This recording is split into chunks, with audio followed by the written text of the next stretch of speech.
Hello friends, welcome to my YouTube channel.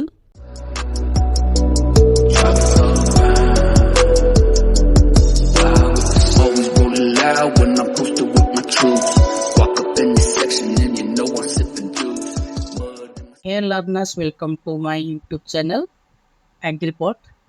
In this session, we are going to discuss about drought and its classification for all type of agriculture exams.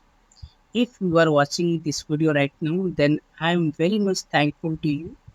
If you have not subscribed yet, then please subscribe to my channel, because in this channel you are going to get many more interesting videos with better understanding. So without late, let's get started.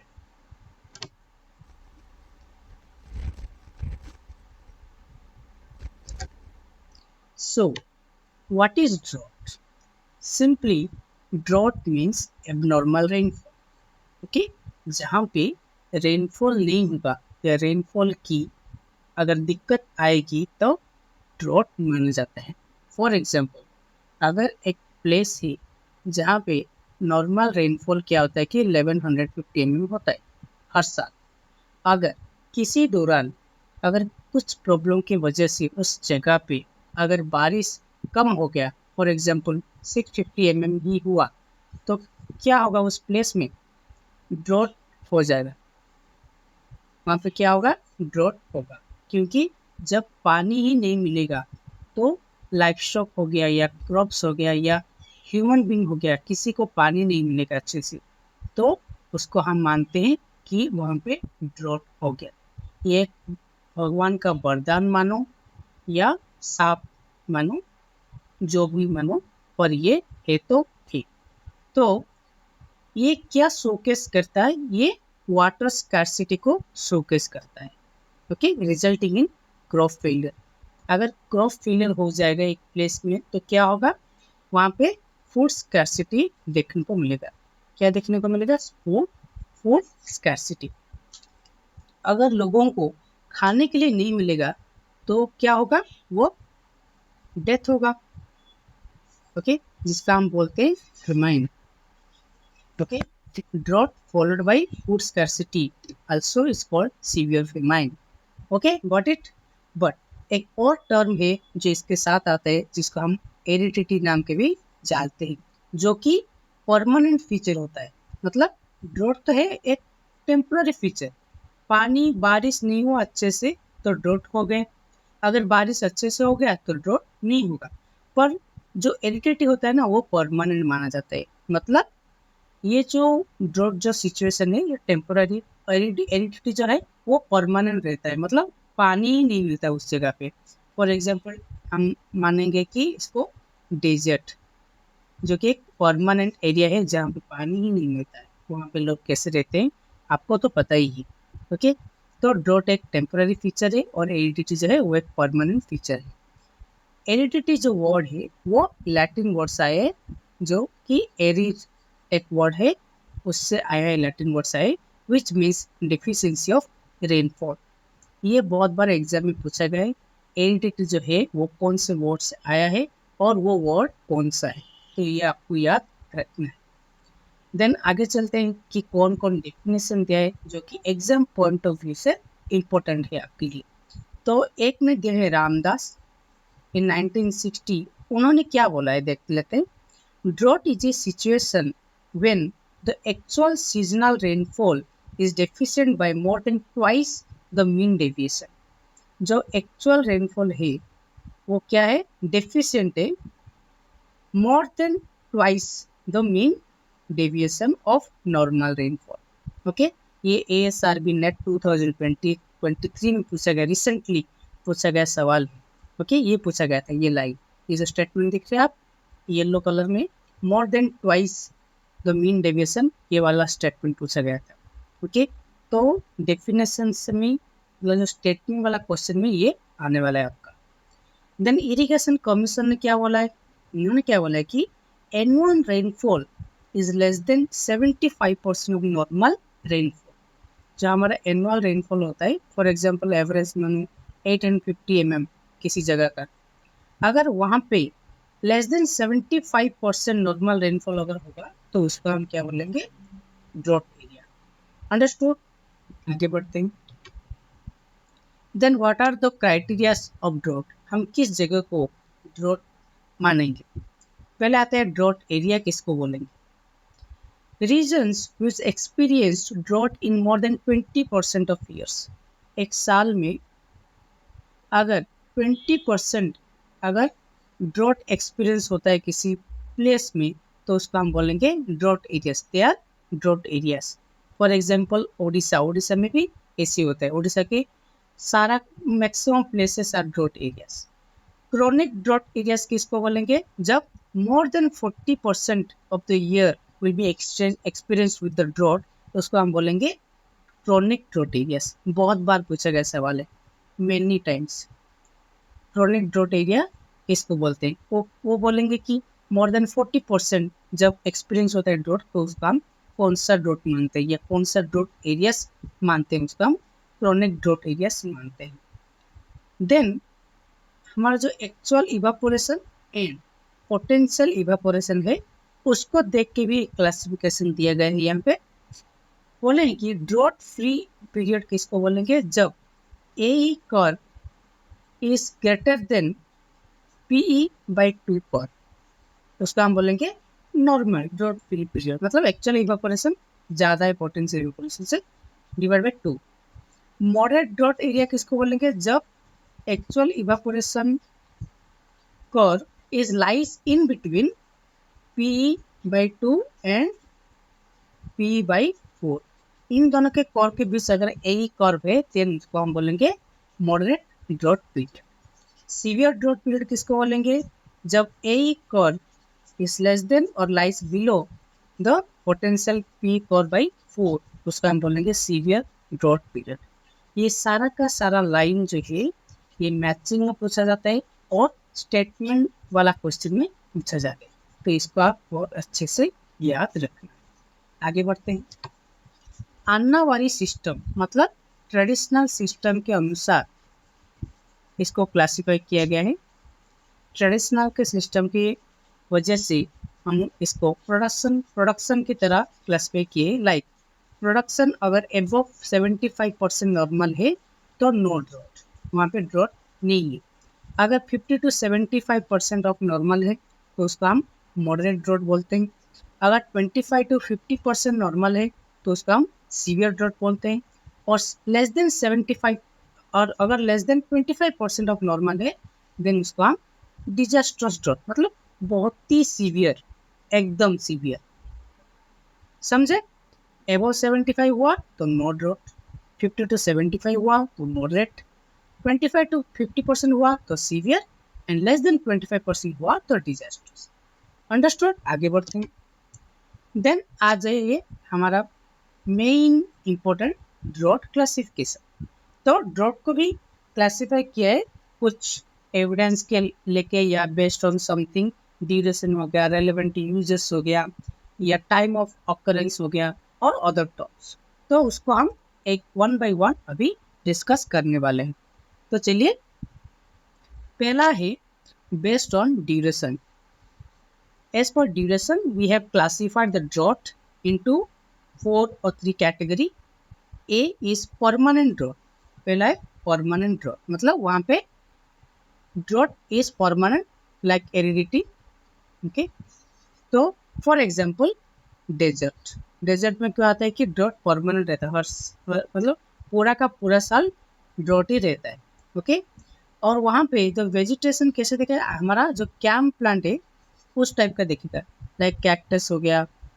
Okay, मतलब thorn जहाँ पे पाए जाते हैं और जो कि उस एरिया को बहुत अच्छे से अडेप्ट कर पाएंगे उस तरह का प्लांट वहाँ पे दिखा जाता है। You can C spots vegetation, मतलब हमारा जो कम्प्लीटली जो डेजर्ट क्या है, मतलब बीच बीच में पौधे पाए जाते हैं, उसका हम बोलते हैं spots vegetation. Growing is adapted to drought, जो कि ड्रॉट को अडेप्ट कर सके easily. And agriculture is possible only by irrigation, अगर आपके पास इरिगेशन का फैसिलिटी है तो वहाँ पे आप खेती कर सकेंगे, नहीं तो नहीं, समझे। During entire crop season, okay, entire crop season अगर आपको चाहिए तो आपको इरिगेशन का फैसिलिटी होना चाहिए। और वहाँ पे जो है वो तो सॉइल इतना फर्टाइल नहीं रहता है, तो फिर भी अगर आपके पास पानी है तो आप वर्टिकल फार्मिंग ये कुछ वगैरह कर सकते हैं, हाइड्रोपोनिक्स कर सकते हैं, समझे।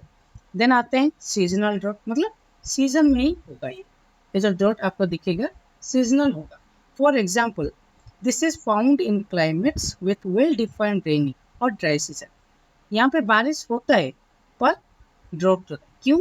Most of the arid and semi region में क्या होता है कि बीच में से फेलियर हो जाता है, रेनफॉल अगर फेलियर हो जाएगा तो सीजनल ड्रॉट होता है।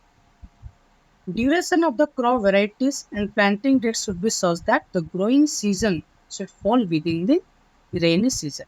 अगर वहाँ पे सिर्फ बारिश जो है वो बारिश के दिन ही आता है और विंटर में नो बारिश, तो क्या होगा? हमको सिर्फ फोकस करना है कि हम कौन सा क्रॉप उगाए, हमको कौन सा क्रॉप उगाए जो कि रेनी सीजन के अंदर ही खत्म हो जाएगा, उसको हम बोलेंगे सीजनल ड्रॉट। समझे? आगे बढ़ते हैं। अगला है कंटिंजेंट ड्रॉट। अगर किसी दौरान अगर एबनॉर्मल रेनफॉल हुआ या फेलियर ऑफ रेनफॉल हुआ तो ह्यूमिड एंड सब ह्यूमिड क्लाइमेट में भी ड्रॉट देखने को मिलता है। It is usually brief, irregular and generally affects only small area, क्योंकि थोड़ा बहुत अगर रेनफॉल मतलब फेलियर हो जाता है तो इतना इफेक्ट नहीं होता है, फिर भी अगर ज़्यादा देर तक ड्राई स्पेल बना रहा तो कॉन्टिजेंट ड्रॉट के वजह से क्रॉप फेलियर होना बहुत ही चांस। समझे? आगे बढ़ते हैं। इनविजिबल ड्रॉट, ये एक ऐसा ड्रॉट है जहाँ पे बारिश जो है ना, रेनफॉल वो होता है पर क्या होता है कि लाइट रेन होता है, इतना लाइट कि हमारा जो सॉइल मॉइस्चर है वहाँ तक उतना नहीं पहुँच पाता है, मतलब it inadequate to meet the evapotranspiration losses. समझे? मतलब फ्रिक्वेंट रेन होता है, मतलब बहुत ही फ्रिक्वेंटली रेनफॉल होता है, पर क्या होता है कि वो जो पानी जितना भी आ रहा है, जितना भी बारिश हो रहा है, वो इवापोट्रांसपिरेशन को मैच करने के लिए सक्षम नहीं है। समझे? तो उसको हम बोलेंगे इनविजिबल ड्रॉट। आप सोचेंगे कि बारिश तो हो रहा है और वहाँ पर ड्रॉट कैसे हो गया, क्योंकि वो inadequate to meet the evapotranspiration loss. ये स्टेटमेंट इंपॉर्टेंट है इस पार्ट का। समझे? तो ये दरअसल कहाँ पे देखने को मिलता है? ह्यूमिड रीजन में देखने को मिलता है। समझे? आगे बढ़ते हैं। ये एक बहुत ही इंपॉर्टेंट क्लासिफिकेशन है based on relevance to users. Okay, ये भी ASRB नेट में पूछा गया सवाल है, मतलब चारों का सवाल दिया था, वो पूछा था कि इनमें से कौन सा ड्रॉट नहीं है। ओके, तो ASRB नेट यहाँ पे पूछा गया था 2021 में पूछा गया था। यस, यहाँ से। ओके, तो इसको किसने दिया है? नेशनल कमीशन ऑफ एग्रीकल्चर 1976 ने इसको क्लासिफाई किया है based on relevance to users. ये सब आपको हेडिंग्स भी याद रखना है, ये कौन से कारण ये क्लासिफाई हुआ है या कौन से हेडिंग के अंडर ये सब सारे। तो पहला आता है मेट्रोलॉजिकल ड्रॉट। सही, देखिए, अगर किसी एरिया में अगर बारिश नहीं होगा, मतलब नॉर्मल रेनफॉल से कम बारिश होगा, तो उसका हम बोलेंगे metrological drought. We can see it is defined as a condition where the annual precipitation is less than the normal over an area for prolong period. Month हो गया, सीजन हो गया, ईयर, साल भर या मंथ भर अगर नहीं हुआ बारिश, नॉर्मल रेनफॉल से बहुत कम बारिश हुआ, तो उसको हम बोलेंगे मेट्रोलॉजिकल ड्रॉट। इसको आधार करके हम 3 विभक्त कर दिए, severe drought, moderate drought and slight drought. Severe किसको बोलेंगे? जब मोर देन 50% नॉर्मल रेनफॉल से मोर देन 50% अगर बारिश नहीं हुआ तो उसका हम बोलेंगे सीवियर ड्रॉट। अगर 26 से 50 रहा तो उसका हम बोलेंगे मॉडरेट ड्रॉट। अगर 11 to 25 अगर कम है तो उसका हम बोलेंगे स्लाइट ड्रॉट। समझे? तो ये रहा मेट्रोलॉजिकल ड्रॉट। अगर बारिश ठीक ठाक नहीं हुआ तो उसके कारण कौन सा ड्रॉट होता है? Metrological drought. देखिए, अगर बारिश नहीं हुआ तो क्या होगा? जो हमारा जो एटमॉस्फेयर है ना, वो क्या रहेगा? ड्राई रहेगा। समझे? क्या रहेगा? ड्राई रहेगा। अगर ड्राई रहा तो क्या होगा? जो इवापोरेशन लॉसेस है, ट्रांसपिरेशन एंड इवापोरेशन लॉसेस है, वो बहुत ज़्यादा होगा। तो हमारा जो सॉइल है या हमारा जो प्लांट है उसको मैच नहीं कर रहा, मतलब एक्चुअल इवापोर ट्रांसपिरेशन जो है वो बहुत ही ज़्यादा होगा, जो कि we cannot meet and plant will show wilting symptom. Okay, तब जाके क्या होगा, एटमॉस्फेरिक ड्रॉप होगा, समझे। एंड ये कब होता है, मिड डे विल्ट, मतलब दिन में जो मिड भाग होता है, मतलब 12 बजे जो विल्टिंग सिम्टम होता है वो एटमॉस्फेरिक ड्रॉप की वजह से होगा। अगर बारिश नहीं होगा तो क्या होगा, एटमॉस्फेयर ड्राई रहेगा, उसकी वजह से टेम्पररी विल्ट देखने को मिलेगा हमारे जो पौधे में, उसको हम बोलेंगे एटमॉस्फेरिक ड्रॉट, समझे। आगे बढ़ते हैं। तो जब पानी ही नहीं मिलेगा, बारिश ही नहीं होगा, तो हमारा जो रिजर्व है, टैंक से, पॉन्ड से, तो वो सारे के सारे क्या रहेंगे, ड्राई रहेंगे, और ये इरिगेशन के लिए उपलब्ध नहीं रहेगा। पूरा का पूरा जो क्रॉप मेच्योर करने के लिए पानी ही नहीं रहेगा, तो उसका हम बोलेंगे हाइड्रोलॉजिकल ड्रॉट। अगर पानी नहीं रहेगा तो एग्रीकल्चर ड्रॉट होगा, मतलब जो सॉइल में पानी नहीं रहेगा, तो इवापोर ट्रांसपिरेशन मैच करने के लिए अगर सॉइल सप्लाई नहीं होगा, सॉइल से पानी सप्लाई नहीं होगा, तो क्या होगा, एग्रीकल्चर ड्रॉट होगा। You can see scanty precipitation और its uneven distribution in both space and time which will resulting imbalance between available soil moisture and evapotranspiration। इवापोट्रांसपिरेशन बहुत ज़्यादा होगा, उसको हम बोलेंगे एटमॉस्फेयर ड्रॉट। उसकी वजह से अगर बारिश नहीं हुआ तो क्या होगा, हमारे जो रिजर्वर पॉन्ड टैंक से वहाँ पे जो वाटर लेवल है वो डिप्लीट करेगा, उसकी वजह से हाइड्रोलॉजिकल ड्रॉट माना जाएगा। अगर पानी नहीं है तो हम पौधा नहीं उगा पाएंगे, और जो सॉइल में जो पानी है अगर वो सफिशिएंट नहीं है, उसको हम बोलेंगे एग्रीकल्चरल ड्रॉट। इन सब को मिला के अगर हम देखें तो क्या होगा, क्रॉप फेलियर होगा फाइनली। ये सब अगर पानी पौधे को नहीं देगी तो क्या होगा, क्रॉप फेलियर होगा।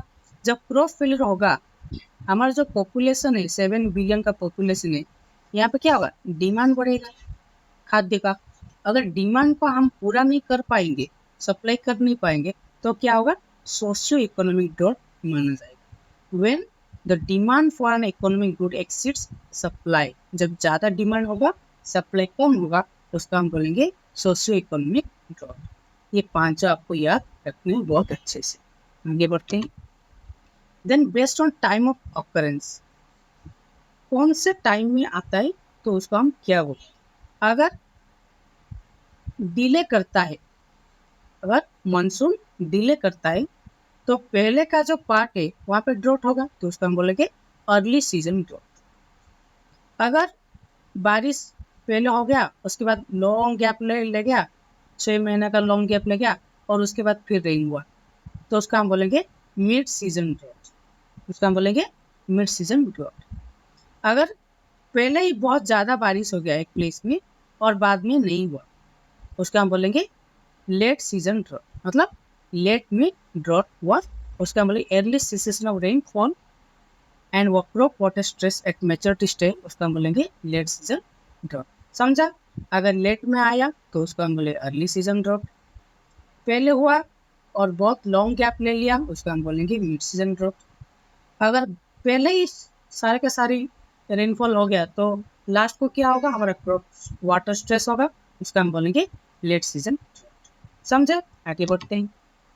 लास्ट है ये other terms to describe drought, for example relative drought, उसको हम बोलते हैं अदर। अपरेंट, क्या बोलते हैं, अपरेंट ड्रॉट। तो ये क्या है, अगर 2 क्रॉप लिया जाए एक ही प्लेस पे, for example rice and groundnut, यहाँ पर लिया गया राइस एंड ग्राउंडनट, तो राइस को क्या चाहिए, ज़्यादा का ज़्यादा पानी चाहिए, 1200 mm उसको चाहिए। ग्राउंड को 750 टू 800 mm का पानी चाहिए। तो अगर उसी प्लेस में बारिश जो है 900 mm का होता है, तो राइस को ड्रॉट पड़ सकता है, पर ग्राउंडनट को नहीं, ग्राउंडनट का सफिशिएंट पानी मिल जाए ग्राउंडनट को, तो उसको हम बोलेंगे relative drought. Means drought for one crop may not be drought situation for another crop। उसको हम बोलेंगे रिलेटिव ड्रॉट बोलो या आप एपरेंट ड्रॉट भी बोल सकते हैं, समझे। उसके बाद आता है फिजियोलॉजिकल ड्रॉट, मतलब मेटाबॉलिकली ड्रॉट, मतलब पानी जो पौधे का कुछ है जो कि ड्रॉट सिचुएशन पैदा करता है। फॉर एग्जाम्पल, अगर सॉइल सॉल्यूशन में ज़्यादा से ज़्यादा सॉल्ट है या हमारा सॉल्युबल सॉल्ट है या कुछ alkaline soluble exchangeable soluble salt है, ओके, तो क्या होगा, जो पौधा है ना वहाँ पे पानी जितना भी हो वो एब्जॉर्व नहीं कर पाएगा। क्यों क्यों नहीं कर पाएगा, ये भी एक सवाल है, ओके। क्योंकि जब सॉल्ट कंटेंट ज़्यादा हो तो यहाँ पे क्या होगा, ऑस्मोटिक प्रेशर जो है वो रहेगा, समझे। तो ऑस्मोटिक प्रेशर में क्या होता है कि low concentration to high concentration जाता है, समझे। तो जो पौधा है वहां से पानी आ जाएगा, बाहर पानी आ जाएगा और जो पौधा है वो इट विल डाई, समझे। तो किसी किसी सिचुएशन में पानी बहुत ज़्यादा होता है, अगर पानी में सैलाइन या अल्कलाइन सॉल्ट इफेक्टेड है तो पौधा जो है वो unable to absorb the water, वो पानी नहीं ले पाएगा, उसके वजह से पौधा जो है वो मर जाएगा और उसका हम बोलेंगे फिजियोलॉजिकल ड्रॉट, ओके। क्योंकि जब सॉल्युबल सॉल्ट्स ज़्यादा होंगे तो वहाँ पे हाई ऑस्मोटिक प्रेशर माना जाएगा, और जो ऑस्मोटिक प्रेशर का जो मूवमेंट है वो low osmotic pressure to high osmotic pressure है, तो पौधा का जो पानी है वो बाहर आ जाएगा और पौधा का जो सेल है वो मर जाएगा, उसकी वजह से पूरा जो पौधा है वो भी मर जाएगा, समझे। सो that's all for today's class. It's a very small chapter and it is also very important chapter for all the exams. If you are preparing for any exam, any agriculture exam, like if you are writing for UPSC also, this mode will help you, okay, got it. So thanks for watching, guys. If you have not subscribed to my channel till now, then please subscribe to my channel and please hit the like button and click on the share button and share to your friends.